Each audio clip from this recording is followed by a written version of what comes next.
Hello students, welcome back. आज chemistry का FLT 6 के सोल्यूशन आपके सामने लेकर आया हूं। देखते हैं आज का पेपर। वैसे कंपैरेटिवली अगर मैं पेपर्स की बात करूं तो आज का पेपर केमिस्ट्री का बहुत ज्यादा इजी था, है ना। तो उम्मीद करता हूं कि अगर मैं आपको इजी कह रहा हूं तो शायद आपके लिए भी इजी रहा हो। ऐसा नहीं कि सिर्फ आपके लिए इजी था, हमारे लिए नहीं था। इजी था आज का पेपर। तो अपन सोल्यूशंस की तरफ बढ़ते हैं, देखते हैं पहला क्वेश्चन इसका। ठीक है, चलिए। सबसे पहला जो क्वेश्चन अपने पास है वो कह रहा है स्ट्रक्चर ऑफ एटम का fourth electron of beryllium atom have 4 quantum numbers. Beryllium परमाणु के चौथे इलेक्ट्रॉन के लिए चारों क्वांटम संख्याएं क्या होगी। तो आप अगर बेरिलियम को देखें तो बेरिलियम का एटॉमिक नंबर भी होता है 4। इसको लिखेंगे आप 1s2, फिर लिखते हैं अपन 2s2। तो 1s में यहाँ पे 2 इलेक्ट्रॉन होते हैं एंड 2s में यहाँ पे 2 होते हैं। तो यहाँ पे जो दिख रहा है इसको ही अपन कहते हैं फोर्थ इलेक्ट्रॉन। यही आपका फोर्थ इलेक्ट्रॉन है और इसी को अपन चौथा इलेक्ट्रॉन की बात कर रहे हैं। तो n बराबर मुझे यहाँ पे 4 दिख रहा है, l बराबर 0 है क्योंकि s में आ रहा है ना यहाँ पे 2। तो m बराबर 0 आ रहा है और s बराबर जो आ रहा है वो -½ आ रहा है। तो n बराबर 2 सॉरी n बराबर 2 है। मैंने गलती से यहाँ 4 लिख दिया, 4 इलेक्ट्रॉन का ध्यान रखें। ये n बराबर 2 है, ये n बराबर 2 है, l बराबर 0 है, m बराबर 0, s बराबर जो आ रहा है वो -½ आ रहा है। n बराबर 2, l 0, m 0, s -½ तो मेरा जो आंसर आएगा यहाँ पे C आंसर आएगा। क्लियर है। क्वेश्चन नंबर 47 की तरफ बढ़ते हैं। ये भी स्ट्रक्चर ऑफ एटम का ही क्वेश्चन है। Total number of spectral lines produced in hydrogen atom when electronic transition occur between sixth excited state to ground state। जब इलेक्ट्रॉन का संक्रमण छठे उत्तेजित अवस्था से मूल अवस्था में होता है तो हाइड्रोजन स्पेक्ट्रम में उत्पन्न होने वाली कुल स्पेक्ट्रमी रेखाएं, सिक्स्थ एक्साइटेड स्टेट बोला है ना। तो जैसे ही आपको बोले सिक्स्थ एक्साइटेड स्टेट, जैसे ही आपको कहे सिक्स्थ एक्साइटेड स्टेट तो आपको एक लेवल प्लस मान के चलना है। 6 एक्साइटेड स्टेट बोला मतलब 7th लेवल की बात कर रहा हूं और 7th लेवल से ये आ रहा है ग्राउंड स्टेट पे और ग्राउंड स्टेट पे आना मतलब n = 1 पे आना। 6th एक्साइटेड स्टेट, जो भी एक्साइटेड स्टेट कहा जाता है उससे एक लेवल प्लस मान के चलते हैं। अगर 4th एक्साइटेड स्टेट कहता हूं तो n बराबर 5 होगा। अगर 3rd एक्साइटेड स्टेट कहता हूं तो n बराबर 3 होता है। अगर 5th एक्साइटेड स्टेट कहता हूं तो n बराबर 6 होता है। यहाँ पे 6th एक्साइटेड स्टेट है। तो नंबर ऑफ स्पेक्ट्रल लाइंस अगर आपको निकालनी है तो अपन यहाँ फॉर्मूला लगाएंगे n × n - 1/2। n का वैल्यू आ गया यहाँ पे 7, 7 - 1/2, 7 - 1 होता है 6, तो 7 × 6/2, तो 7 6 42/2 that is equal to 21 lines आपको यहाँ पे नजर आएंगी। तो मेरा जो आंसर आएगा यहाँ पे बी आंसर आएगा, that is 21 lines. Clear. Question number 48 की बात करते हैं। केमिकल इक्विलिब्रियम का क्वेश्चन है। Consider the following reaction, N2O4 gives twice of NO2, delta H का वैल्यू +58 किलो जूल आ रहा है। डेल्टा H का वैल्यू आ रहा है +58 किलो जूल। डेल्टा H का वैल्यू आ रहा है +58 किलो जूल। वैल्यू पॉजिटिव आ रही है, इसका मतलब एंडोथर्मिक प्रोसेस है। प्रोसेस कैसा है? एंडोथर्मिक ऊष्मा शोषी प्रक्रम है। एंडोथर्मिक प्रोसेस है, ऊष्मा शोषी प्रक्रम है। एंडोथर्मिक प्रोसेस के लिए आप चाहते हो फेवरेबल हो, आपका प्रोसेस फेवरेबल हो, एंडोथर्मिक प्रोसेस आपका कैसा हो? फेवरेबल हो। तो इसके लिए आपको लगेगा हाई टेम्परेचर, तभी आपका प्रोसेस जो होगा फेवरेबल होगा, हाई टेम्परेचर। तो for each of the following case A, B the direction in which equilibrium shifts, है ना। दो केस दिए हैं। पहला बोला टेम्परेचर डिक्रीज, टेम्परेचर इंक्रीज करते तो फॉरवर्ड जाता। टेम्परेचर को अगर आप इंक्रीज करते तो वो फॉरवर्ड जाता, क्योंकि एंडोथर्मिक रिएक्शन के लिए हाई टेम्परेचर चाहिए। टेम्परेचर इंक्रीज करने से फॉरवर्ड जाता। यहां पे आपने टेम्परेचर को क्या कर दिया है? डिक्रीज करा। टेम्परेचर डिक्रीज करना मतलब रिएक्शन जो जाएगा वो आपका जाएगा बैकवर्ड डायरेक्शन में। दूसरा बोला है total pressure is increased by adding N2। N2 जो होता है वो कंपैरेटिवली इनर्ट गैस की कैटेगरी में आता है, केमिकली इनर्ट गैस होता है। नाइट्रोजन जो होता है उसमें ट्रिपल बॉन्ड होता है, ज्यादा इजीली रिएक्ट नहीं करता है, इनर्ट गैस की कैटेगरी में आता है। और बोला कि उसको ऐड करा है कांस्टेंट वॉल्यूम पर। इनर्ट गैस को कांस्टेंट वॉल्यूम पर अगर जब ऐड करते हैं तो कोई फर्क नहीं पड़ता है, इक्विलिब्रियम पर, डायरेक्शन पर कोई फर्क नहीं पड़ता।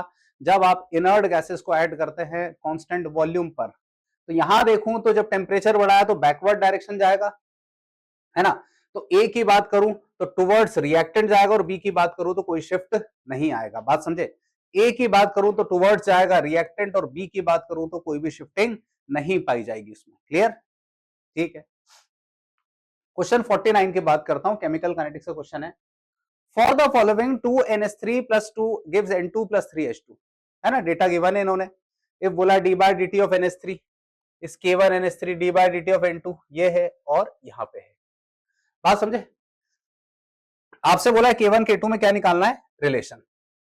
सबसे पहले आप इक्वेशन को लिखें और उसका रेट ऑफ रिएक्शन लिख लो। तो 2 बाय ये आ जाएगा 2NH3, यहां पे आ जाएगा N2 और यहां पे आ जाएगा 3H2, ऐसा दिख रहा है। तो यहां लिखूंगा मैं ROR, तो ROR लिखूंगा -1/2 d/dt of NH3 -1/2 d/dt of क्या लिखा, NH3। फिर आ जाएगा d/dt of N2, d/dt of क्या आ जाएगा, N2। और यहां पे आ जाएगा 1/3 और यहां आएगा d/dt ऑफ क्या लिखेंगे अपन, H2, ऐसा लिखेंगे। ये रेट एक्सप्रेशन लिख लिया मैंने। अब आपको दिया हुआ है d/dt ऑफ NH3 की वैल्यू जो आ रही है वो K1NH3 आ रही है। d/dt ऑफ NH3 की वैल्यू आ रही है कितनी, K1NH3। तो मैं वैल्यू रखूंगा यहाँ पे, तो ये लिखूंगा मैं, मतलब यहाँ पे -½ और यहाँ पे लिखूंगा K1 और यहाँ पे लिखूंगा मैं NH3, ये लिखा। d/dt ऑफ N2 का वैल्यू, d/dt ऑफ N2 का वैल्यू दिया K2NH3, तो मैं यहाँ पे लिखूंगा K2NH3, बोलो आया। फिर d/dt ऑफ H2 का वैल्यू दिया K3NH3, तो 1/3 लिखा मैंने यहाँ पे और K3 क्या लिख दिया मैंने यहाँ पे, NH3। आप ध्यान से देखें NH3 सब में सेम है, तो उसको अपन हटाएंगे यहाँ से, है ना। तो हटाएंगे तो साइन को हटा रहा हूं मैं, तो K1/2 इक्वल टू मैं लिखूंगा K2 इक्वल टू K3/3। पूरे को मल्टीप्लाई कर दीजिए आप किससे, 6 से। पूरे को अगर आप 6 से मल्टीप्लाई करेंगे तो ये बन जाएगा आपका 3K1 इक्वल टू बनेगा 6K2 इक्वल टू बनेगा 2K3, ये बनेगा, है ना। अब ऐसा कुछ ऑप्शन नहीं, आप 2 कॉमन निकाल लो इसमें से। 2 कॉमन निकालेंगे तो 1.5K1 यहाँ पे 3K2 इक्वल टू K3 ये आएगा। 1.5K1 3K2 और K3, 1.5K1 3K2 और K3। मेरा जो आंसर आया यहाँ पे ये सी आंसर आया 49 का। ठीक है, आगे बढ़ते हैं। 50 क्वेश्चन आयनिक इक्विलिब्रियम का है। Consider the following salt which one of the salt when dissolve in water will produce a basic solution. इनमें से कौन बेसिक सोल्यूशन प्रोड्यूस करेगा, है ना। इनमें से कौन क्षारीय विलयन उत्पन्न करेगा, which will produce basic solution. इनमें से कौन क्षारीय विलयन उत्पन्न करेगा, बेसिक सोल्यूशन। पहली बात तो ध्यान रखना सॉल्ट है, और बेसिक सोल्यूशन कौन प्रोड्यूस करेगा, ठीक है। बेसिक सोल्यूशन कौन प्रोड्यूस करेगा, जो आपका सॉल्ट होगा स्ट्रॉन्ग बेस और वीक एसिड का। जो सॉल्ट होगा स्ट्रॉन्ग बेस प्लस बोलो क्या है, वीक एसिड। बात समझे? बेसिक सोल्यूशन प्रोड्यूस करेगा स्ट्रॉन्ग बेस और कौन सा एसिड का, बोलो वीक एसिड का। स्ट्रॉन्ग बेस और कौन सा एसिड है, वीक एसिड। तो इनमें से हम देख लेते हैं कि स्ट्रॉन्ग बेस और वीक एसिड का सोल्यूशन कौन सा है। तो NH4Cl की बात करूं तो वीक बेस आ रहा है, स्ट्रॉन्ग एसिड आ रहा है ना। यहां पे KHSO3 की बात करूं तो स्ट्रॉन्ग बेस आ रहा है, स्ट्रॉन्ग एसिड आ रहा है, प्रबल अम्ल प्रबल क्षार। NaCN की बात करता हूं तो NaCN मुझे लगता है कि बना होगा NaOH HCN से, है ना। NaOH और HCN, तो ये स्ट्रॉन्ग बेस आ रहा है और ये आ रहा है वीक, क्या आ रहा है, ये एसिड। तो मुझे लगता है मेरा आंसर यहाँ पे थर्ड ही आएगा, दैट इज NaCN। NaCN ही मेरा सही आंसर रहेगा, क्योंकि ये जो बना होगा ये बना होगा स्ट्रॉन्ग बेस और वीक एसिड से। KNO3 आपको जो दिख रहा है वो स्ट्रॉन्ग ही है, दैट इज KOH प्लस साथ में बोलो कौन है यहाँ पे, HNO3, इस तरीके से। ठीक है, क्वेश्चन 51 की बात करते हैं। Liquid solution chapter, class 12th। A, B, C, D are 4 liquid having boiling point 40 degree, 90 degree, 100 degree, 150 degree. Which will have the highest vapor pressure at same temperature। तो आपको ध्यान रखना है कि जो बॉइलिंग पॉइंट होता है ना किसी भी लिक्विड का, है ना, क्या होता है, जो बॉइलिंग पॉइंट होता है वो इनवर्स ऑफ वीपी होता है। बॉइलिंग पॉइंट जो होता है वो इनवर्स ऑफ वीपी होता है। वेपर प्रेशर जिसका ज्यादा उसका बॉइलिंग पॉइंट कम, या जिसका बॉइलिंग पॉइंट कम उसका वेपर प्रेशर ज्यादा होगा। ये एक दूसरे के इनवर्सली प्रोपोर्शनल होते हैं। तो 4 लिक्विड मान लिया मैंने, ए बी सी और क्या दिख रहा है ये डी, 4 लिक्विड मान लिया और इसके बॉइलिंग पॉइंट दे रखे हैं मेरे को। बॉइलिंग पॉइंट दे रखे हैं 40, 90, 100, 150। 40 degree centigrade, 90 degree centigrade, 100 degree centigrade, 150 degree centigrade. बात समझे? अब इसका बॉइलिंग पॉइंट सबसे कम है तो जो वेपर प्रेशर आएगा इसका वो मिनिमम आएगा। इसका बॉइलिंग पॉइंट सबसे कम है तो वेपर प्रेशर जो आएगा बच्चों वो कैसा आएगा? मिनिमम आएगा। आपसे बोला है किसका वेपर प्रेशर हाईएस्ट है, हाँ सॉरी उल्टा बोल दिया मैंने, यहां पे जो वेपर प्रेशर आएगा वो मैक्सिमम आएगा क्योंकि इनवर्स है ना। तो वेपर प्रेशर जो आएगा वो मैक्सिमम आएगा इसका, क्योंकि बॉइलिंग पॉइंट अगर मिनिमम तो वेपर प्रेशर कैसा आएगा? मैक्सिमम। तो ए वाला जो ए है उसका जो आएगा वेपर प्रेशर वो कैसा आएगा? मैक्सिमम आएगा, क्योंकि बॉइलिंग पॉइंट और वेपर प्रेशर एक दूसरे के कैसे प्रोपोर्शनल? Inversely proportional. ठीक है। क्वेश्चन 52 बहुत ही इजी यार, मतलब ये मतलब आज का पेपर एक्चुअल बताओ ना सीरियसली बहुत इजी है। इसमें आपको स्कोर करना चाहिए था सर 180 आउट ऑफ 180। ठीक है। रॉड्स लॉ सेकंड, मतलब ए का सेकंड, ए का सेकंड तो यहां भी दिख रहा है और यहां भी दिख रहा है। ऑस्मोटिक प्रेशर पाई बराबर सीआरटी, ऑस्मोटिक प्रेशर पाई बराबर सीआरटी। बी का थर्ड, बी का थर्ड यहां भी दिख रहा है, बी का थर्ड यहां भी दिख रहा है। एलिवेशन इन बॉइलिंग पॉइंट मतलब सी का 4, सी का 4 यहां दिख रहा है और डी का फर्स्ट दिख रहा है। भाई मुझे लगता है कि यार ये क्वेश्चन अगर किसी ने गलत कर दिया होगा तो मतलब कुछ नहीं कह सकते फिर। इस क्वेश्चन को अगर किसी बच्चे ने गलत करा है ना तो मतलब सीरियसली आपको मतलब महान है आप फिर। ठीक है। 53 की बात करता हूं, मूल कॉन्सेप्ट का क्वेश्चन है। Equal mass of O2 and N2 reacted according to equation. ठीक है, equal mass of O2 and N2 are reacted according to equation. चलो देख लेते, इक्वेशन तो लिखकर दिए इन्होंने वैसे अपनों को, है ना। यहां लिखा हुआ N2 दिया है, O2 दिया है और दोनों से मिलकर बोला 2NO। आपसे बोला है कि लिमिटिंग रिएजेंट कौन है ये पूछा है। इसमें O2 is limiting, N2 is excess, N2 is limiting, O2 is excess, है ना। कौन सीमांत अभिकर्मक है, कौन आधिक्य है, तो चेक कर लेते हैं। इक्वल मास है, इक्वल मास है, मान लो इसको ले लिया मैंने 1 ग्राम तो 1/28 मोल्स निकालूंगा। इसके भी 1 लिया, ये लिया 1/32, दोनों के मैंने मोल्स निकाल लिए। 1 ग्राम मान लिया मैंने, दोनों के मोल्स निकाले तो ऑब्वियसली बात है ये स्मॉलर मोल्स आएंगे, छोटे मोल्स आएंगे।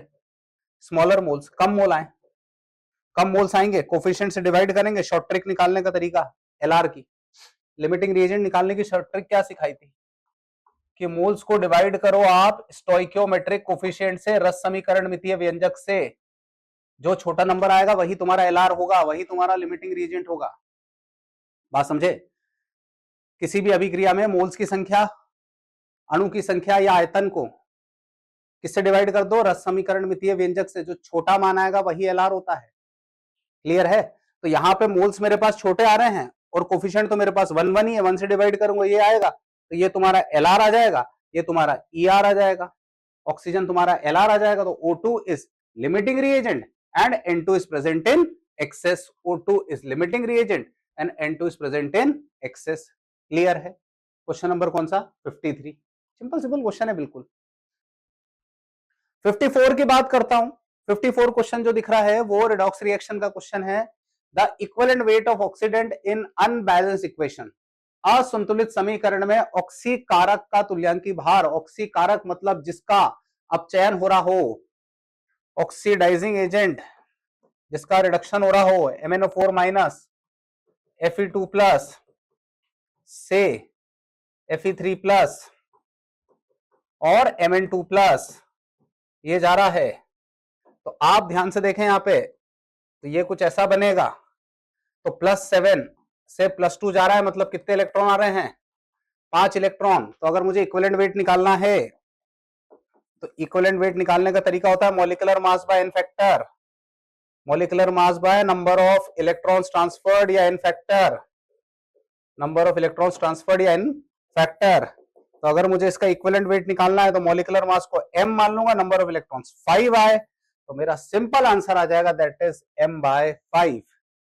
वेरी सिंपल आंसर आ जाएगा मेरा m/5, क्योंकि आपसे पूछा जो है वो ऑक्सी कारक का पूछा ऑक्सीडेशन, तो इसमें हो रहा है रिडक्शन, तो जिसमें रिडक्शन होता है वो ऑक्सीडाइजिंग एजेंट होगा, जिसमें रिडक्शन होता है वो ऑक्सीडाइजिंग एजेंट होता है। Clear.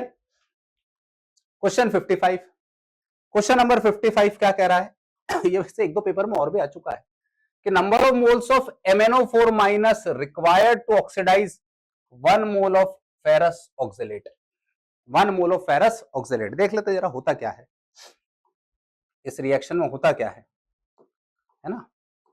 MnO4 minus ferrous oxalate FeC2O4 oxidise होगा तो बनेगा Fe3+, यहां पे बनेगा CO2 और यहां पे बनेगा Mn2+। कौन सी मीडियम बोली है? Acidic medium. एसिडिक मीडियम बोला, तो एसिडिक मीडियम में हमेशा MnO4 माइनस क्या बनाता है? Mn2+। चलिए देखिए, तो यहां पर +7 से बढ़कर +2 गया। How many electrons? 5 इलेक्ट्रॉन्स। यहां पे +2 से +3 जा रहा है 1 इलेक्ट्रॉन, और यहां पर +3 से +4 जा रहा है, ये +3 है, से +4 जा रहा है तो 1 इलेक्ट्रॉन, लेकिन यहां पे 2 का मल्टीप्लाई करना पड़ेगा ना मेरे को, ये 2 का मल्टीप्लाई। बात समझे? तो MnO4 में जो चेंज आ रहा है ना वो बच्चों 5 इलेक्ट्रॉन का चेंज आ रहा है। MnO4 में चेंज आ रहा है 5 इलेक्ट्रॉन का, और यहां पे टोटल चेंज आ रहा है 3 इलेक्ट्रॉन का। यहां पे टोटल चेंज आ रहा है 3 इलेक्ट्रॉन का। तो हम यहां पे लिख सकते हैं कि number of equivalent of MnO4 minus equal to, लिख सकता हूं मैं, number of equivalent of FeOX ferrous oxalate, है ना। तुल्यांकी की संख्या MnO4 माइनस के तुल्यांकी की संख्या किसके बराबर हो जाएगी? फेरस ऑक्सलेट के तुल्यांकी की संख्या के बराबर। अब तुल्यांकी की संख्या का फॉर्मूला होता है मोल इंटू एन फैक्टर, तो यहां पे भी आ जाएगा मोल इंटू एन फैक्टर। आपसे पूछा है number of moles of MnO4 required, इसके मोल्स पूछे हैं, तो x इंटू 5 इंटू 1, 1 मोल के लिए पूछा, इन फैक्टर 3 आ रहा है ना। MnO4 माइनस के जो मोल्स की संख्या उसको x मान लो। आपसे तो यही बोला ना कि MnO4 माइनस के कितने मोल्स लगेंगे 1 मोल्स फेरस ऑक्सलेट को क्या करने के लिए? ऑक्सीडाइज। तो x बराबर आ गया 3/5, और 3/5 करूंगा तो ये बोलो कितना आ जाएगा? 0.6। तो 3/5 करूंगा तो 0.6 मोल्स आएगा। दैट इज मेरा आंसर जो आएगा कितना आ जाएगा यहाँ पे? C। Clear. 56, for an adiabatic process which of the following relation is incorrect. भाई एडियाबेटिक प्रोसेस में, रुद्धोष्म प्रक्रम में, एडियाबेटिक प्रोसेस में ना तो हीट अंदर जा सकता है, एडियाबेटिक प्रोसेस में ना तो हीट अंदर जा सकता है, ना तो हीट बाहर आ सकता है। बात समझे? ये दोनों ही काम जो होते हैं वो नहीं हो सकते हैं। ना तो सिस्टम के अंदर हीट जाएगा, ना सिस्टम के बाहर हीट आएगा। That is Q equal to क्या हो जाता है? 0। बात समझे? Q बराबर 0 होता है एडियाबेटिक प्रोसेस के लिए। Neither heat enters the system nor it leaves the system. 56 question. 57 question, which of the following order is incorrect. जब आप सॉल्व करें तो कौन सा कथन गलत है, कौन सा ऑप्शन इनकरेक्ट है, इनका बहुत ज्यादा ध्यान रखें। विच of the following is incorrect, ये पूछा है आपसे। जब इनकरेक्ट की बात कर रहे हैं तो पहला बोला decreasing order of bond angle, H2O, H2S, H2SE। भैया डाउन द ग्रुप आ रहे हो, डाउन द ग्रुप हाइड्राइड से, डाउन द ग्रुप आ रहे हो हाइड्राइड से, और हाइड्राइड से अगर है तो एंगल जो होगा वो डिक्रीज होगा। डाउन द ग्रुप आ रहे हो हाइड्राइड से, एंगल जो होगा क्या होगा? डिक्रीज होगा। Increasing order of bond angle, increasing order of bond angle बोला है तो NH3 का एंगल सबसे ज्यादा होता है, ये बिल्कुल गलत है। अगर मैं डेटा वाइज बात करूं तो NH3 का एंगल 7 डिग्री, बात समझे। उसके बाद लगभग 91 डिग्री, फिर लगभग 90, ये लगभग लगभग ऐसे ही चलता है, तो ये बिल्कुल गलत है। इंक्रीजिंग ऑर्डर ऑफ, अच्छा बॉन्ड लेंथ बोला, सॉरी बॉन्ड लेंथ बोला, मैं पढ़ लिया, I am sorry. Bond length बोला है तो बिल्कुल सही है। नाइट्रोजन हाइड्रोजन से बड़ी बॉन्ड लेंथ आएगी, फास्फोरस हाइड्रोजन, आर्सेनिक, और ये बिल्कुल सही है, ये भी सही है, ये भी सही है। ठीक है।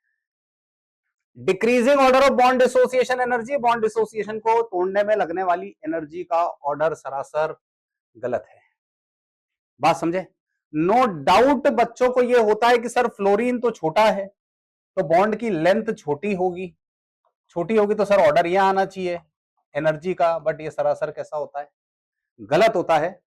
सबसे सही ऑर्डर आएगा Cl2 Br2 फिर F2, क्योंकि फ्लोरीन में इलेक्ट्रॉनिक रिपल्शन लोन पेयर के कारण, एक तो फ्लोरीन का साइज छोटा और छोटी सी जगह में 3-3 लोन पेयर दादा, छोटी सी जगह में 3-3 बोलो कौन से पेयर, लोन पेयर, तो ये तो हो ही नहीं सकता, इसलिए रिपल्शन ज्यादा लगता है। तो यही आपका आंसर आएगा विच इज इनकरेक्ट। ये ऑर्डर जो है इनकरेक्ट आएगा, ऐसा ये नहीं होगा, करेक्ट ऑर्डर मैंने आपको यहाँ पे लिखकर दिया है। ठीक है, चलिए आगे बढ़ते हैं। ये भी बता ही देता हूं मैं, इसका एंगल आपका 109 डिग्री आ जाएगा, इसका 107 डिग्री आता है, इसका एंगल लगभग 104 डिग्री आता है।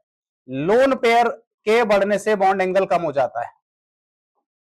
लोन पेयर अगर बढ़ते जाएंगे तो बॉन्ड एंगल कम होते जाएगा। लोन पेयर को बढ़ाते जाओ, बॉन्ड एंगल कम करते जाओ। ठीक है, 58 क्वेश्चन की बात करता हूं। विच of the following represents correct order of acidic strength? अम्लीय सामर्थ्य का सही क्रम निम्न में से कौन प्रदर्शित करता है? विच of the following represents correct order of acidic strength?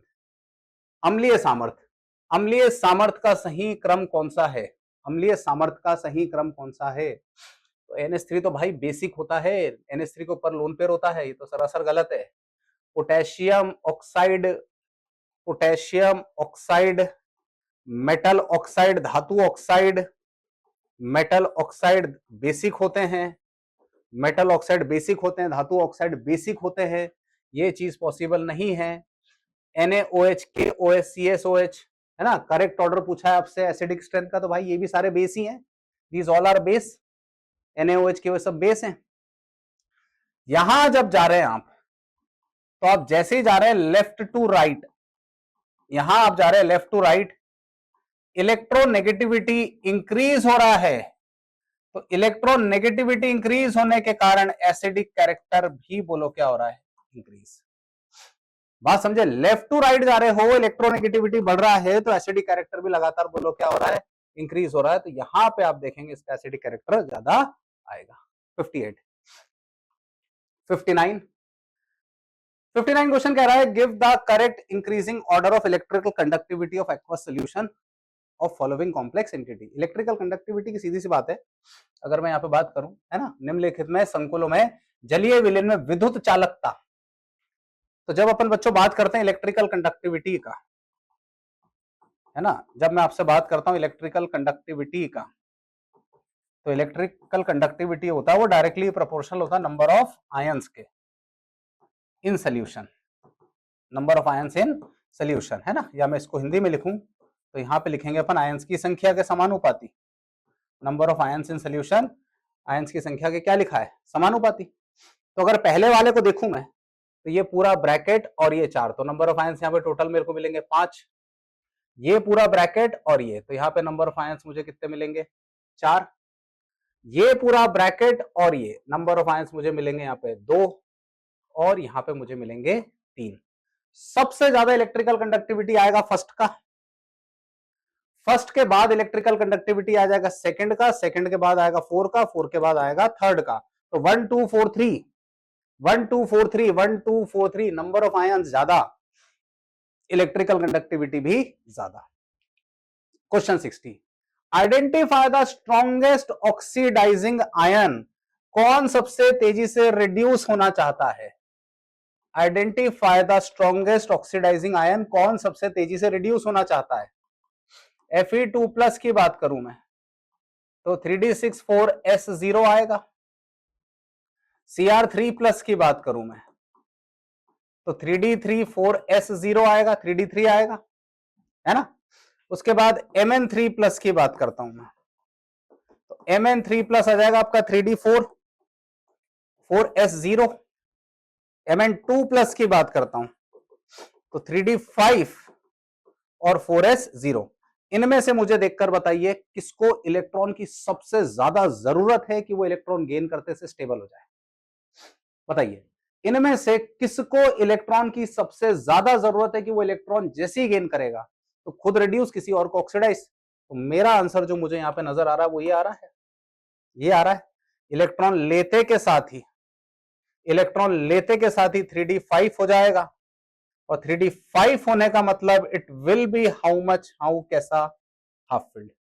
Half filled होगा तो स्टेबल भी ज्यादा हो जाएगा, तो ये आएगा आंसर, दैट इज Mn3+। ठीक है। Question 61, carboxylic acids are reduced to 2 degree alcohol. Carboxylic acid 2 degree alcohol में कभी भी रिड्यूस नहीं हो सकते। कार्बोक्सिलिक एसिड कैसे रिड्यूस हो सकते? कीटोन हो सकता है 2 डिग्री अल्कोहल में, अल्डिहाइड हो सकता है, अल्डिहाइड भी 1 डिग्री में होगा, कीटोन हो सकता है। Carboxylic acids are reduced to 2 degree alcohol, सरासर गलत है। 2 डिग्री अल्कोहल में कभी नहीं हो सकता। कार्बोक्सिलिक अम्ल को 2 डिग्री अल्कोहल में अपचित करते हैं, बिल्कुल गलत, हो ही नहीं सकता। कार्बोक्सिलिक एसिड अगर आप लेते हो इस तरीके से RC डबल बॉन्ड OH, और आप यहाँ पे कोई रिड्यूसिंग एजेंट लगा रहे हैं जो कि आपको गिवन है, तो ये तो आपका प्रोडक्ट बनाएगा RCH2OH। ये आपको हमेशा देगा कौन से डिग्री का अल्कोहल? 1 डिग्री का अल्कोहल। 2 डिग्री कैसे हो सकता है? तो पहला स्टेटमेंट तो सरासर गलत हो गया। Carboxylic acid having alpha hydrogen give HVZ reaction, बिल्कुल सही बात है। HVZ रिएक्शन दे सकते हैं कि अगर आपके पास CH3COH हो, इसका रिएक्शन आप X2 से करा रहे हैं हेलोजन से in presence of red phosphorus, याद कीजिए। तो ये जो अल्फा हाइड्रोजन होता है ये यहां से रिप्लेस होगा, यहाँ पे आ जाएगा X, यहाँ पे आएगा CH2 C double bond OH, इसी को HVZ रिएक्शन कहते हैं। तो स्टेटमेंट 2 बिल्कुल सही है, स्टेटमेंट 1 बिल्कुल गलत है। तो हम कह सकते हैं स्टेटमेंट 1 इज गलत, है ना। Statement 1 is incorrect but statement 2 is correct. Statement 1 is incorrect but statement 2 is correct. Carboxylic acid 2 degree alcohol नहीं देगा। ठीक है। ब्रैडीज रिएजेंट, बड़ा कॉमन रिएजेंट ब्रैडीज रिएजेंट, है ना। ब्रैडीज अभिकर्मक बड़ा कॉमन, अल्डिहाइड कीटोन चैप्टर में एनसीईआरटी में दिया है। ये ब्रैडीज रिएजेंट का जो नाम होता है उसको कहते हैं 2,4 DNP। 2,4 DNP मतलब 2,4 dinitro phenyl hydrazine. 2,4 dinitro phenyl क्या लिखा है? हाइड्राजीन। 2,4 dinitro phenyl hydrazine. तो 2,4 डायनाइट्रो फिनाइल हाइड्राजीन मुझे यहाँ पे दिख रहा है, दैट इज सी। ये test for aldehydes and ketones में काम आता है। एनसीईआरटी में आपको मिल जाएगा ये एडिशन, न्यूक्लियोफिलिक एडिशन एलिमिनेशन में, अल्डिहाइड कीटोन चैप्टर में। 63 क्वेश्चन की बात करते हैं। CH3 CH2 OH, फिर HBr, फिर KCN, फिर डाइबल H, है ना। चलो देख लेते हैं, प्रोडक्ट बनाते हैं पहले। ठीक है, पहले देखते हैं। तो CH3 CH2 OH, सबसे पहले कौन आया? HBr, हीट, क्या बना?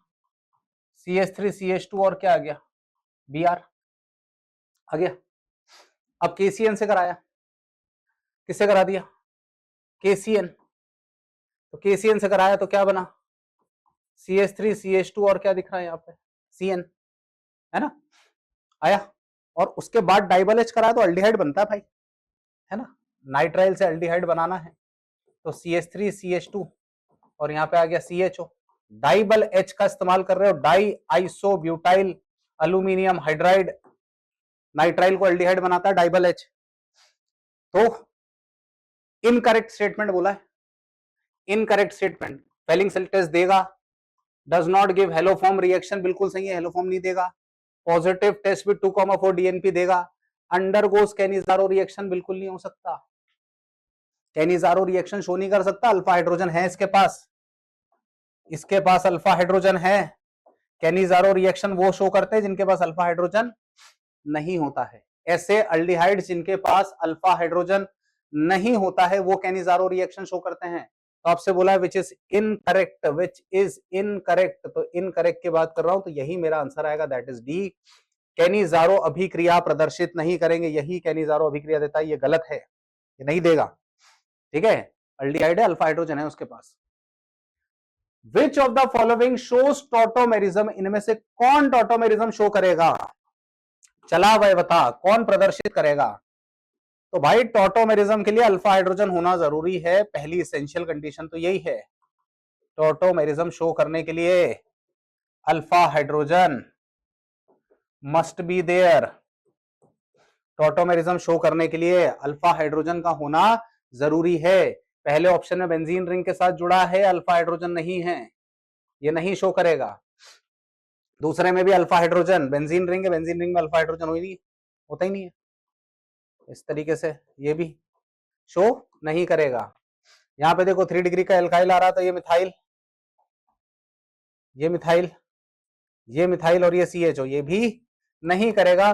केवल इसके पास अल्फा हाइड्रोजन है, ये कर सकता है, लेकिन हाईली अनस्टेबल सिस्टम रहेगा। ये केवल ये कर सकता है, इसके पास अल्फा हाइड्रोजन, लेकिन हाईली अनस्टेबल सिस्टम रहेगा, क्योंकि यहां पर अगर इसने शो करा तो इस तरीके से एंगुलर स्ट्रेन क्रिएट हो जाएगा। इसके पास अल्फा हाइड्रोजन है, इसके पास यहाँ पे मिथाइल आ जाएगा, ये डबल बॉन्ड और यहाँ डबल, यहाँ sp हाइब्रिड कार्बन हो जाएगा। हाईली सिस्टम कैसा हो जाएगा? अनस्टेबल हो जाएगा। बात समझे? हाईली सिस्टम कैसा हो जाएगा? ये अनस्टेबल हो जाएगा। मेरी बात समझ में आई? तो यहां आप देखें कि बी वाला जो दिख रहा है वो कर सकता है, अल्फा हाइड्रोजन है क्योंकि उसके पास। Which of the following bond will have directional character, दिशा जिसमें along the axis, between the axis, वो सब अपन लेते हैं। बहुत ही सिंपल क्वेश्चन है, इसमें बहुत ज्यादा डिटेल में जाऊंगा नहीं। कोवेलेंट बॉन्ड जो होते हैं, these are directional in nature. Covalent bonds are directional in nature. Hindi की बात करें तो सहसंयोजक बंध जो होते हैं, they are directional in nature. Which of the following is a aromatic species? Aromatic species कौन है? तो अगर आप चाहते हो कि आपके पास कोई कंपाउंड, कोई मॉलिक्यूल एरोमेटिक हो, तो एरोमेटिक होने के लिए सबसे पहला उसका साइक्लिक होना जरूरी है, चक्रीय होना चाहिए। साइक्लिक के साथ प्लेनर होना चाहिए, समतलीय होना चाहिए, प्लेनर होना चाहिए, समतलीय होना चाहिए, पूर्ण संयुग्मन होना चाहिए, पूरे में रेजोनेंस होना चाहिए, पूरे में कॉन्जुगेशन होना चाहिए, पूर्ण संयुग्मन होना चाहिए, और हकल्स के नियम का पालन करना चाहिए। 4n+2 क्या लिखा है? Pi electron. 4n+2 pi electron, ठीक है। जहां पे n का वैल्यू हो सकता है 2, 6, 10, 14, 18 आया। तो n की वैल्यू यहाँ पे 2 आ रही है, n की वैल्यू 4 आ रही है। ये नॉन प्लेनर है क्योंकि H है। यहाँ का कार्बन कैसा हाइब्रिड है? sp3 है, तो गया वैसे ही है ना। और यहाँ पे n की वैल्यू 4 आ रही है, तो मेरा आंसर जो आएगा वो A आएगा, जो कि एरोमेटिक है। n बराबर 2 एरोमेटिक है, ठीक है। Which of the following will give iodoform test? Iodoform test के लिए आइडोफॉर्म परीक्षण कौन देगा? आइडोफॉर्म परीक्षण के लिए सबसे पहली शर्त है कि मिथाइल कीटोन समूह हो, या मिथाइल अल्कोहल वाला जो समूह आता है आपका, ये इस टाइप का, ये वाला समूह हो। इनमें से अगर कोई भी समूह रहेगा तो वो आइडोफॉर्म टेस्ट देगा। येलो पीपीटी बनता है आइडोफॉर्म के, आइडोफॉर्म टेस्ट के लिए। तो आप देख लो, ये वाला आइडोफॉर्म टेस्ट देगा। ये देखूं अगर मैं, तो ये नहीं देगा। क्यों नहीं देगा? CH3 CH2 C double bond O CH2 और ये क्या लिखा है? CH3। ये आइडोफॉर्म टेस्ट नहीं देगा। यहाँ पे देखें तो CH3 CH ये आ रहा है ना इधर, ये देगा। यहाँ पे देखिए तो C double bond O CH3 ये देगा। आपका केवल यही आएगा, बी जो नहीं देगा। इनमें से कौन आइडोफॉर्म टेस्ट नहीं देगा? तो बी वाला ऑप्शन नहीं देगा। अच्छा, यहाँ बच्चे बहुत सारे कंफ्यूज हो जाते हैं कि CH2 लिखा हुआ है। दादा वो CH2H मतलब वो CH3 है, वो CH3 है, वो कंफ्यूज मत होना उसके अंदर। 68 question, which is most reactive for SN1 reaction? दादा SN1 रिएक्शन जब आपको मिले भाई लोग, दीदी लोग, वो डायरेक्टली प्रोपोर्शनल होता है stability of carbocation. SN1 reaction देखना है तो आपको स्टेबिलिटी ऑफ क्या देखना है? कार्बोकटायन। कार्बोकटायन देखना है तो यहाँ पे कार्बोकटायन पे प्लस लगा लो, हटाकर हटाकर प्लस लगाओ, हटाकर प्लस लगाओ, हटाकर प्लस लगाओ। OH ग्रुप जो होता है वो +R से इलेक्ट्रॉन देगा, मीजोमेरिक इफेक्ट शो करेगा, +M मीजोमेरिक। कार्बोकटायन की स्टेबिलिटी इस केस में सबसे ज्यादा आएगी। जितना ज्यादा स्टेबल कार्बोकटायन, SN1 में रिएक्टिविटी भी उतनी ज्यादा। सर ये क्यों नहीं हो सकता? क्योंकि NO2 is EWG, electron withdrawing group है, इलेक्ट्रॉन खींचने वाला समूह है। रिंग के ऊपर चार्ज को, इस कार्बन के ऊपर चार्ज को और बढ़ा देगा, बढ़ाएगा मतलब क्या हो जाएगा? अनस्टेबल, ठीक है। 69, which conformer ethane as maximum torsional state? खिंचाव, तनाव सबसे ज्यादा। ये भी बिल्कुल डायरेक्ट थ्योरेटिकल क्वेश्चन है। इसका आंसर आएगा ग्रसित रूप, एक्लिप्स्ड फॉर्म जो होता है जब आपके एटम बिल्कुल एक दूसरे के पीछे आके खड़े हो जाते हैं, जब आपके एटम्स बिल्कुल एक दूसरे के पीछे आके खड़े हो जाते हैं, एग्जैक्टली पीछे आके खड़े हो जाते हैं, तो उस टाइम पर जो एंगुलर स्ट्रेन लग रहा होता है वो सबसे ज्यादा होता है। तो ये सिस्टम सबसे ज्यादा क्या होता है, स्टेबल अनस्टेबल होता है, इसलिए इसमें टॉर्शनल स्ट्रेन सबसे ज्यादा आता है। IUPAC name of acetanilide, इस बार का पेपर एक्चुअली बहुत इजी था। Acetanilide, IUPAC name of acetanilide, ये स्ट्रक्चर होता है एसिटा एनिलाइड का। इसको लिखेंगे एन फिनाइल, एन फिनाइल, बात समझे, दो कार्बन आ रहे हैं, इथेनामाइड, अमाइड है वो, N phenyl ethanamide, N phenyl ethanamide, N phenyl ethanamide. Clear? Question number 70। So बच्चों क्वेश्चन नंबर 71 की तरफ बढ़ते हैं। The specific conductance of 0.1 N KCl solution at 23 degree centigrade is 0.012 ohm inverse centimeter inverse. The resistance of cell containing the solution at the same temperature was found to 55 ohm. एक 0.1 N KCl का विलयन है 23 degree centigrade पर, उसकी विशिष्ट चालकता का मान दे रखा है। विशिष्ट चालकता का मान देने का मतलब है कि K बराबर यहाँ पे दिया हुआ है ना, K मतलब कप्पा दिया हुआ है आपको यहाँ पे, दैट इज 0.012 है ना, साइमन सेंटीमीटर इनवर्स, है ना। आपसे बोला उसका जो रेजिस्टेंस है वो भी दे रखा है, रेजिस्टेंस मतलब R, that is equal to 55 ohm. ठीक है, आपको बोला है कि उसका सेल कांस्टेंट निकालना है, सेल नियतांक निकालना है। बहुत ही सिंपल क्वेश्चन इलेक्ट्रोकेमिस्ट्री का। सेल कांस्टेंट निकालना है तो अपने को पता है कि K बराबर होता है 1/R into L by A। K बराबर होता है 1/R into L by A। K का वैल्यू जो दिया है वो 0.012 दिया है, 1/R का वैल्यू R 55 और L अपॉन A मतलब सेल कांस्टेंट तो आपको निकालना है, यही तो निकालना है L upon A। L upon A की वैल्यू अगर आप कैलकुलेट करने जाएंगे तो ये आ जाएगा 0.012 इंटू बोलो क्या आएगा 55, तो L बाय A का जो वैल्यू आएगा, L बाय A का जो वैल्यू आएगा वो आ जाएगा 0.66 centimetre inverse, 0.66 centimetre inverse. Clear? तो क्वेश्चन नंबर 71। क्वेश्चन 72 की तरफ बढ़ते हैं। The ionization constant of weak diprotic acid are in order, है ना, आयोनाइजेशन कांस्टेंट की बात कर रहे हैं। एक वीक डायप्रोटिक एसिड मान लो आप H2 है, तो H2O को अगर अपन देखें तो ये पहले ब्रेक हो जाएगा आपका H प्लस और ये बनेगा HA माइनस, और इसका आयोनाइजेशन कांस्टेंट को लिख रहा हूं K1 से, आयोनाइजेशन कांस्टेंट को लिख रहा हूं K1 से। फिर यहाँ पे मेरे पास आ रहा है HA प्लस, ये गया तो यहाँ पे आ जाएगा H प्लस और यहाँ पर आ जाएगा A माइनस 2, तो ये आ जाएगा K2, और K1 का वैल्यू जो होता है वो K2 से क्या होता है, ज्यादा होता है। K1 का वैल्यू K2 से ज्यादा होता है, K1 हमेशा पहले स्टेप में ज्यादा ही H प्लस देगा।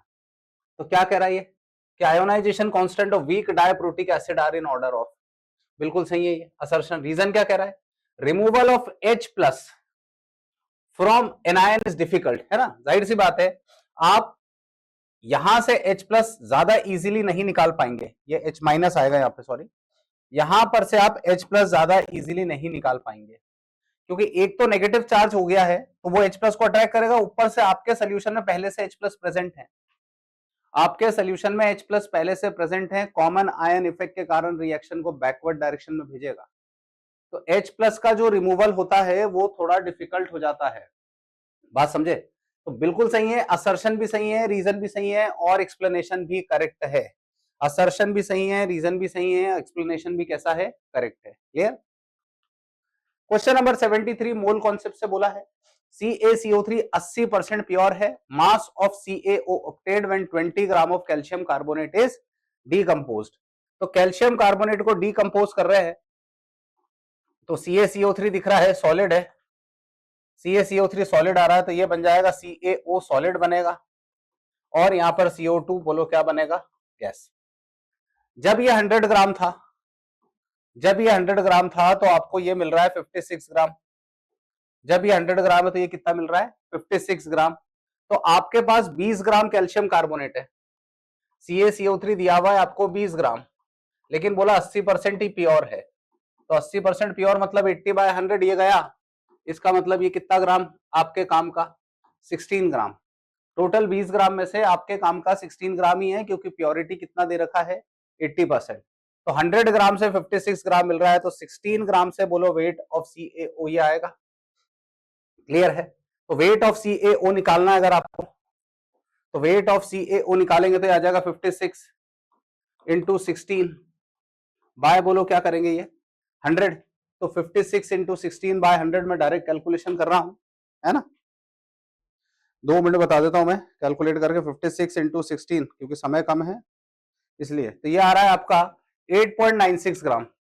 ये जो मेरा आंसर आएगा 8.96 ग्राम, ये आंसर आ जाएगा मेरा 8.96 ग्राम। क्लियर है? क्योंकि प्योर केवल कितना परसेंट है 20%। थर्मोडायनेमिक्स का क्वेश्चन है, for a reaction H2O4 liquid से 2XO2 गैस मिल रहा है। H2O4 दिख रहा है लिक्विड है, और यहां पे मिल रहा है 2XO2 क्या मिल रहा है गैस मिल रहा है। तो अगर मैं सबसे पहले यहां से डेल एन जी का वैल्यू निकालूं, तो डेल एन जी का वैल्यू निकालना तो मतलब 2 माइनस 0 करना पड़ेगा मुझे, क्योंकि यहां पे लिक्विड है तो लिक्विड को कंसीडर नहीं करते हैं, है ना। गैसियस प्रोडक्ट में से गैसियस रिएक्टेंट को माइनस करते हैं। गैसियस प्रोडक्ट में से गैसियस किसको माइनस करते हैं रिएक्टेंट को। तो डेल एन जी बराबर 2 आ जाएगा। डेल एन जी बराबर बोलो क्या आएगा 2 आ गया। अब डेल एन जी बराबर 2 आना, तो आपको कैलकुलेट करने का बोला है डेल जी, निकालने को बोला है डेल जी। तो डेल जी बराबर होता है del H minus T del S, ये होता है। अब पहले डेल एच निकालो यहां से, क्योंकि अपने को डेल यू दिया है। तो डेल्टा एच बराबर क्या होता है delta U plus del N G R T, ये होता है डेल एन जी और कितना होता है आर टी। तो डेल्टा एच निकालना है, तो डेल्टा एच लिखा मैंने यहाँ पे। डेल्टा यू का वैल्यू देखो 2.1 किलो कैलोरी, तो ये 2.1 आ गया, प्लस ये आ गया 2, है ना। डेल एन जी आर का वैल्यू ले लो 2 कैलोरी, और टेम्परेचर दिया है इन्होंने कितना 300 केल्विन, को मुझे डिवाइड करना पड़ेगा 1000 से, क्योंकि ये कैलोरी में है। आर की जो यूनिट रखी है वो कैलोरी में रखी है, कैलोरी को बदलना पड़ेगा किलो कैलोरी में, है ना। तो ये 0 से 0 गया, ये 3 2 जा 6 6 2 जा 12 और 12/10 मतलब 1.2। तो डेल्टा एच बराबर आ गया 2.1, 2 2 जा 4 4 3 जा 12 और ये आ गया 1.2। तो डेल्टा एच बराबर आ गया 3.3 किलो कैलोरी पर मोल। डेल्टा एच का वैल्यू आ गया 3.3। अब निकालना डेल जी है, तो डेल्टा जी बराबर क्या लिखेंगे आप delta H minus T del S, है ना। तो डेल्टा जी बराबर, तो डेल्टा एच का वैल्यू आ गया 3.3 माइनस 300, और डेल्टा एस का वैल्यू आपको दे रखा है 20 kilo calorie, 20 calorie sorry 20 calorie को डिवाइड करना है 1000 से। क्यों करना है बदलना है आपको उसको, है ना। तो ये 0, ये भी 0, 3 2 जा कितना हो गया 6। तो डेल्टा जी बराबर बोलो 3.3 माइनस बोलो कितना आ गया 6। तो डेल्टा जी बराबर आ गया 2.7 किलो कैलोरी पर मोल। 2.7 किलो कैलोरी, 2.7 किलो कैलोरी। बात समझे कि नहीं समझे, है ना।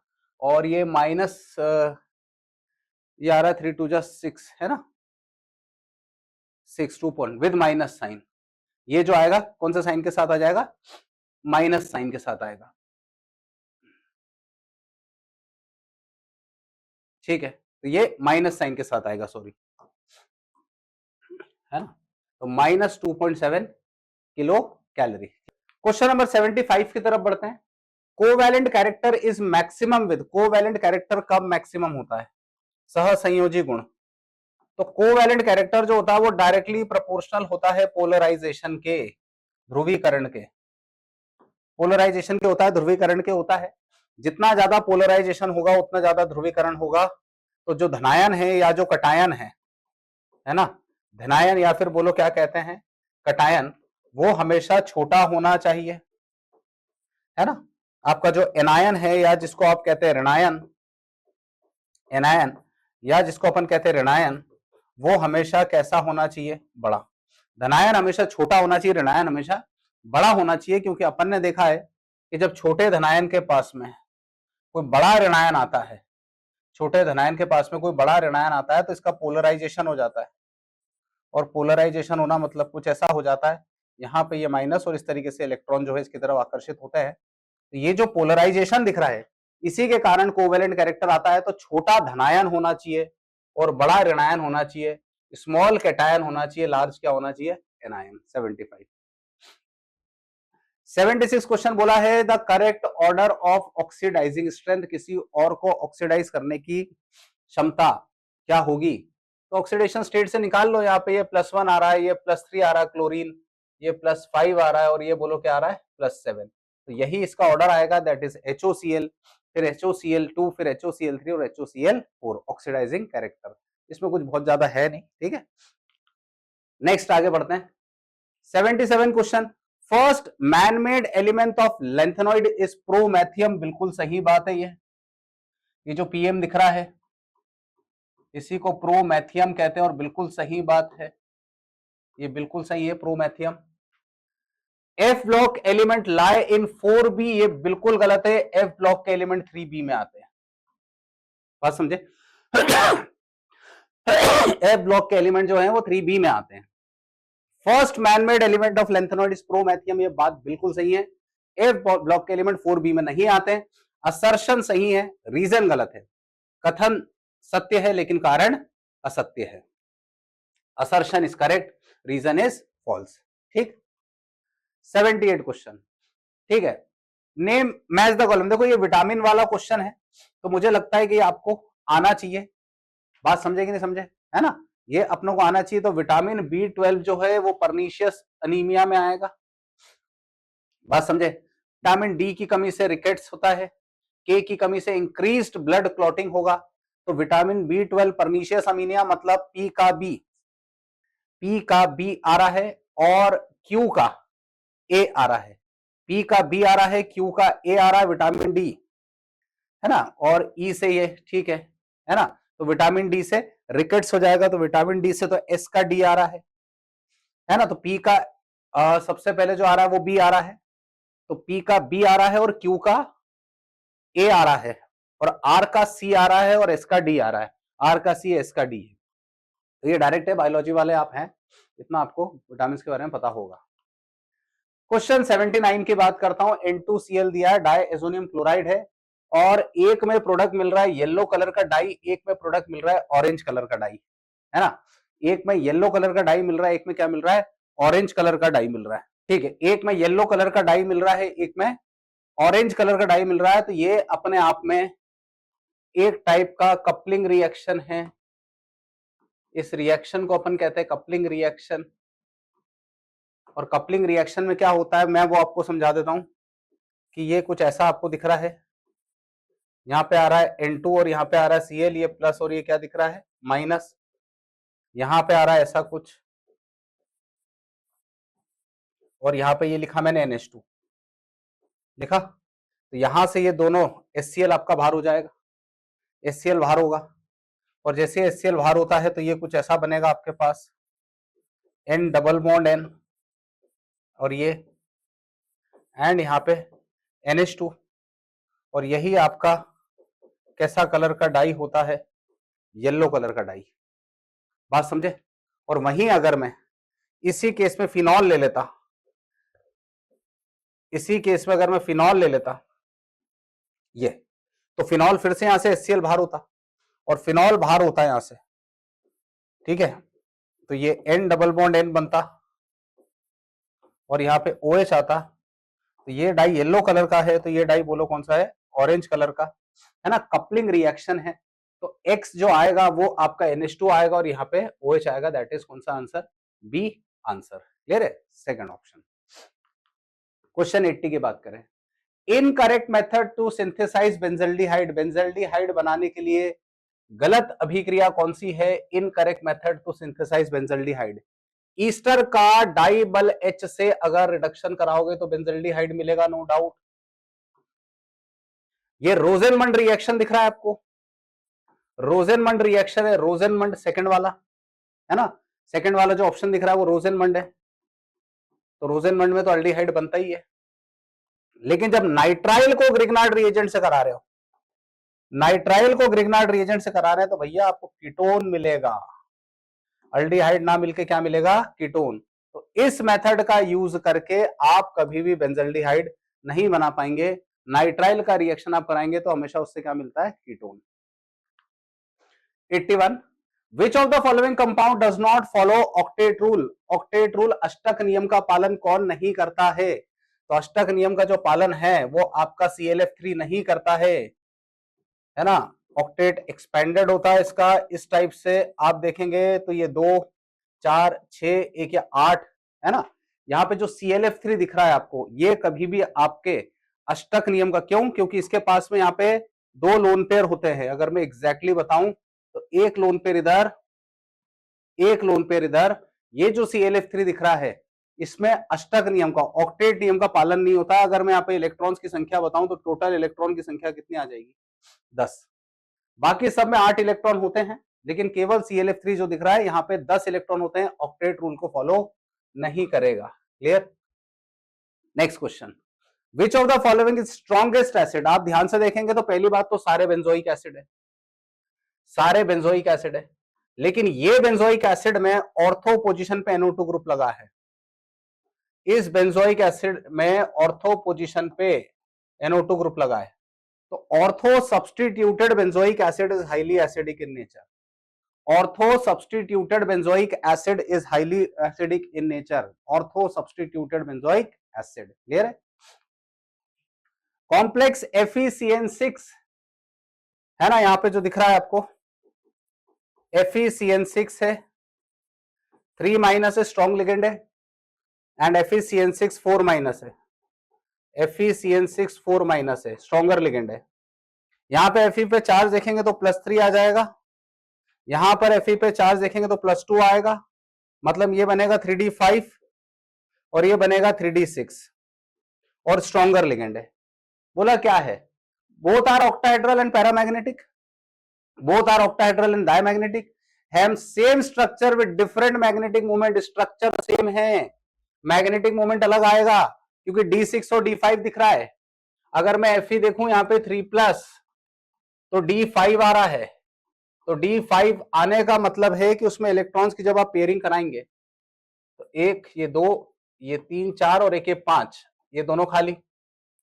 और यहां मैं बात करता हूं Fe2+, तो ये कुछ ऐसा बनेगा, ऐसा बनेगा यहां पे, और 2+ आ रहा है। तो आप देखिए ये पेयरिंग हो गई। अब हाइब्रिडाइजेशन दोनों में D2sp3 आएगा, यहां पर भी D2sp3 ही आएगा, लेकिन एक अनपेयर्ड और यहां पे कोई भी नहीं है, तो मैग्नेटिक मोमेंट अलग अलग आएंगे। मैग्नेटिक मोमेंट दोनों में कैसे आएंगे, अलग अलग आएंगे। तो स्ट्रक्चर सेम है लेकिन मैग्नेटिक कैरेक्टर कैसा आएगा, अलग। Question number 84 which of the following contain unpaired electron in 4p orbital. Unpaired electron 4p orbital में, तो इसका जो आंसर है वो ये आएगा। क्यों आएगा वो मैं समझाता हूं आपको। अगर आप कॉपर को देखें तो 29 आ रहा है और ये 3d10 होता है और ये होता है 4s1, लेकिन यहां पे आप देखेंगे तो कॉपर पे चार्ज आ गया 2+, तो ये बन गया 3d9 एंड 4s क्या हो गया, 0। अगर मैं इसकी ग्राउंड स्टेट बनाऊं तो ग्राउंड स्टेट बनाओगे तो D9 आ रहा है इस टाइप से, और ये P है ना, इसको कहते हैं अपन 3D, इसको कहते हैं 4s, इसको कहते हैं 4p। तो आप ध्यान से देखेंगे तो 1 2 ये आ गया 3 4 इस टाइप से, ये मैं डायरेक्ट कर दे रहा हूं थोड़ा सा, और ये ऐसा होता है। अब आपका अटैक करने आ रहा है ammonia.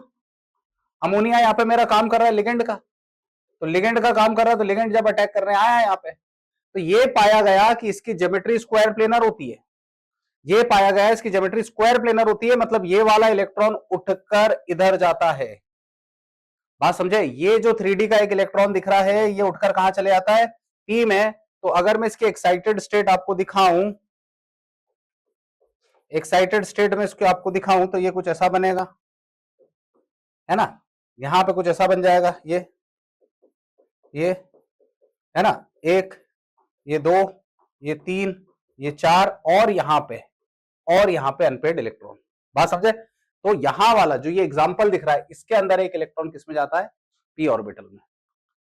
85 correct sequence of decrease in the bond angle of the following hydrides. Bond angle का ऑर्डर अगर मैं देखूं यहां पे, तो सबसे पहले NH3 आ रहा है, फिर आता है PH3, फिर आता है ASH3, फिर आता है SbH3 और ये आया BiH3। डाउन द ग्रुप आने पे बॉन्ड एंगल डिक्रीज हो जाता है। डाउन द ग्रुप आने पे बॉन्ड एंगल बोलो क्या हो जाता है, डिक्रीज। मतलब यहां पे आप एंगल देखेंगे तो 107 डिग्री होगा, यहां पे 91 डिग्री, यहां पे 90 और लगभग ये 89 डिग्री। मतलब बॉन्ड एंगल लगातार क्या होता है, डिक्रीज। सबसे ज्यादा एंगल नाइट्रोजन, तो नाना पापा आशीष सब नाइट्रोजन का एंगल सबसे ज्यादा है, फिर PH3, फिर ASH3, फिर SbH3। 86 bismuth does not form stable and pentahalides because of. भैया बिस्मथ की अगर मैं बात करूं तो नाइट्रोजन, फास्फोरस, आर्सेनिक, एंटीमनी और क्या होता है, बिस्मथ, है ना। आप अगर देखेंगे तो नाइट्रोजन का ऑक्सीडेशन स्टेट -3 से +5 तक भी जाता है। +5 मतलब HNO3 में जाता है बकायदा, इनका +5 होता है। लेकिन आप जैसे ही बिस्मथ की तरफ चलते हैं तो ऊपर से नीचे आने पे कौन ज्यादा स्टेबल हो जाता है, +3 ज्यादा स्टेबल होता है। +3 क्यों ज्यादा स्टेबल हो जाता है, because of inert pair effect या अक्रिय युग्म प्रभाव के कारण। Because of inert pair effect या अक्रिय युग्म प्रभाव के कारण जो है यहां पे ये ज्यादा स्टेबल हो जाता है। बात समझे कि नहीं समझे, इनर्ट पेयर इफेक्ट या फिर अक्रिय युग्म प्रभाव। 87 the correct order of boiling point of 1 degree, 2 degree, 3 degree alcohol. Straight chain alcohol का बॉइलिंग पॉइंट हमेशा ज्यादा होता है ब्रांच के कंपैरिजन में। सीधी श्रृंखला वाले एल्कोहल का बॉइलिंग पॉइंट हमेशा ज्यादा आएगा। तो 1 डिग्री का सबसे ज्यादा, फिर 2 डिग्री, फिर 3 डिग्री। स्ट्रेट चेन एल्कोहल, सीधी श्रृंखला वाले एल्कोहल का बॉइलिंग पॉइंट हमेशा ज्यादा आएगा। 88 Which of the following reaction of alcohol does not involve OH bond breaking? किसमें ऑक्सीजन हाइड्रोजन के बीच का बॉन्ड नहीं टूटता है, आया। तो रिएक्शन विद एल्कली मेटल बोला तो ROH का रिएक्शन Na से कराओगे तो ये देगा RONA और हाइड्रोजन गैस बाहर देगा, है ना। उसके बाद बोला reaction with acyl chloride, ROH plus यहां पे दिया RC डबल बॉन्ड OCl, तो यहां से ये बाहर हो गया HCl, तो ROC double bond R Easter हो रहा है यहां भी, सल्फोनिल क्लोराइड भी। बट आप जब देखें तो reaction with concentrated sulphuric acid, इसको डिहाइड्रेशन कहते हैं, निर्जलीकरण। डिहाइड्रेशन कहते हैं निर्जलीकरण। निर्जलीकरण में ऑक्सीजन हाइड्रोजन नहीं, पूरा ऑक्सीजन ही गायब हो जाता है। यहां पर OH, ये H और ये H, और आपने पास कर दिया इसको कॉन्सेंट्रेटेड किससे, H2SO4 से। कॉन्सेंट्रेटेड H2SO4 से पास करोगे, ये गायब यहां से दिख रहा है। और जैसे ही गायब होगा तो ये बन जाएगा CH2 डबल बॉन्ड CH2 और बाहर बोलो क्या हो जाएगा, H2। बात समझे कि नहीं समझे। तो ये जो रिएक्शन आ रहा है आपका कौन सा, डी वाला। 89 lithium aluminium hydride convert acetic acid, lithium aluminium hydride, acetic acid, lithium aluminium hydride LiAlH4 क्या बन जाएगा, ये CH3CH2OH। Lithium aluminium hydride acetic acid, ethyl alcohol, acetic acid को इथाइल एल्कोहल, बात समझे, इथाइल एल्कोहल इथेनॉल में convert करेगा। Last question, phenol react with concentrated HNO3 in presence of H2SO4। Okay, concentrated HNO3, यहां पे OH, HNO3, concentrated H plus, picric acid देगा भाई, direct reaction picric acid देगा। NO2, यहां पर भी क्या आया NO2 और इधर भी क्या आ गया NO2। This is known as कौन सा acid, picric acid, that is the answer. So that's all for chemistry solution of paper 6। Thank you.